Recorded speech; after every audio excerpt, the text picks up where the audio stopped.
আসলে ইট ভাটার উপর যে অভিযান সেটি পরিবেশ অধিদপ্তরের একটি নিয়মিত কার্যক্রমের অংশ।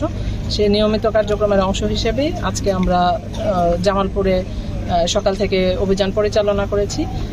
আপনারা অবগত আছেন যে আমরা সকাল থেকে এখন পর্যন্ত 4টি ভাটায় অভিযান পরিচালনা করেছি, যাদের পরিবেশের কোনো ছাড়পত্র নাই, এবং এই 4টি ভাটায় এখন পর্যন্ত আমাদের আদায়কৃত যে জরিমানা সেটি ছিল 6 লক্ষ করে 24 লক্ষ টাকা আমাদের জরিমানা আদায় হয়েছে, এবং এটি আমাদের একটি রেগুলার কার্যক্রম।